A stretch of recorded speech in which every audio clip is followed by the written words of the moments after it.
No, I don't think so. I think the element was, the difference was the amazing start. It was great to get off to such a really good start because we knew it was going to be a pretty tough game. The defensive effort in the final quarter when they were really pushing, what did you think for that? Yeah, I thought our backs were a bit, in the first half, probably let a couple of easy goals through. They could have defended a bit better, a couple of mistakes we made. But then when they were really under the pump in the second half, I thought there were some outstanding efforts. Was that what saved you in the end, just the pure defence? No, I don't think so. No, I think it was a bit of a balance. You know, it was... overall, it was just how the game was played. Did you think the boys tired a little bit at all, John? Yeah, they looked like it. Had it been a byproduct of the Collingwood game at all? Maybe a byproduct of the last 5 or 6 weeks. Been pretty full on. So they certainly weren't running as well and didn't look as sharp after half time. And you know, that's something that does happen, and you often see that. And it's good that we've come away with a win in the week where we were a bit down like that.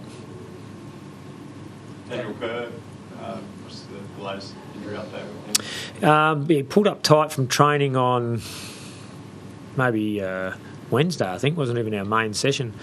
Heard he's just felt something in his glute. So really up until... what's today? Friday, yeah. Up until Friday, we were just checking him out, trying to make the call whether he thought he could get through the game. But after getting through yesterday and trying to do a bit of a fitness test last night, he wasn't quite up to it.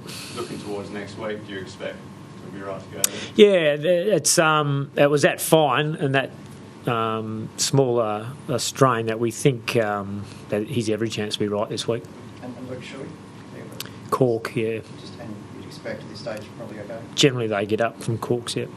And LaCroix had a glove and some strapping on some of his fingers. Is that obviously fine to play with? And Yeah, no, he's fine. Just back on Kerr, John, do you think it may be a case throughout the season where there are going to be times where he misses games due to a strain or you have to rest him? Is it going to be a season like that? Don't know. We've obviously got 3 more games now till we have a bye. So hopefully he's right next week and he gets through those 3 games, he gets another rest and then we'll monitor it. But I can't predict whether he's going to get little strains or things like that. Just your thoughts on Gold Coast and how they've developed over the season so far? Well, I think they've impressed most people in their season so far, and they showed enough today to say they warrant the plaudits they've been getting for how they're going about their football. They're a young squad, but their senior players are holding up well, and as their younger players continue to develop and get experience, they're going to be an awesome side. But they'll also have ups and downs throughout the year, as you do with a very young side. And you mentioned your blokes might be a bit tired after the past 5 or 6 weeks. How do you address that now? Do you give them a light week? Well, we'll weigh that up. It's not always necessarily a light week, but we'll assess exactly what we do with them throughout the week. Adelaide and Port Adelaide, do you see it as a pretty big opportunity in the next couple of weeks playing sides below you on the ladder to cement yourself? Yeah, we're not trying to cement anything. We're trying to continually improve the way we want to play the game. We're still well and truly aware of where we're at in terms of getting to where we want to be, and we've got a long way to go, a lot of work to do. Players were very clear about some areas that we've got to be better at from today's game, as they were last week.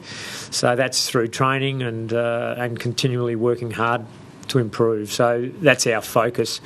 The way the fixtures pan out, it's not really an issue. We'll just take on any team as they come. Darling definitely was reported, was he? Yes. Yep. To have his number taken and Selwood probably be looked at, was that a product of some frustration that the day didn't perhaps pan out?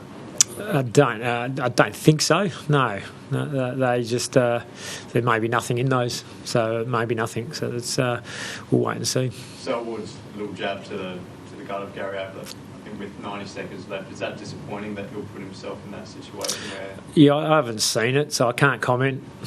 I don't know what happened. And just Darling with the rising star, obviously potentially in jeopardy if he were to be found.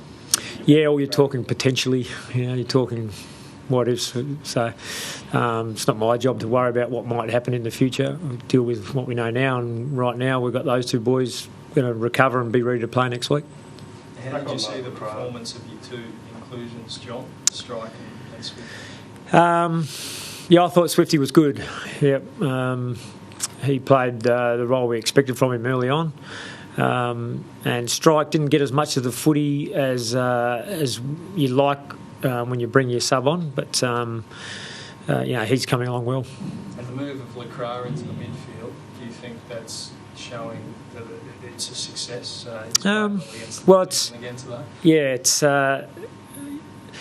The team's playing pretty well and functioning well, using Lecker in that role. So it's a good role for us to use him in at the moment. It's as time goes on, we'll see where he spends more time, but we're having a look at some different setups at the moment. And, he's a good player, so he's going to play well in those positions. Did you expect him to be able to come back and play that midfield time after the groin injury? Not immediately.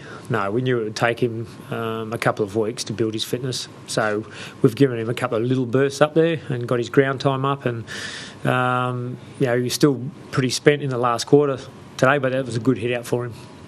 Mackenzie and Butler, are they any chance to come back in for next week? Yes. Yep, they're both good chance. Along with obviously Kerr, hopefully. Hams is back available. Hard to force themselves in though, given how the back line stood up. The back line, the whole team has been functioning pretty well. So we'll have a look at how everyone's pulled up from the game in terms of our selection next week. But it was good for Tom Swift to get the opportunity today. He's had a great season in the WAFL to date and deserved his opportunity.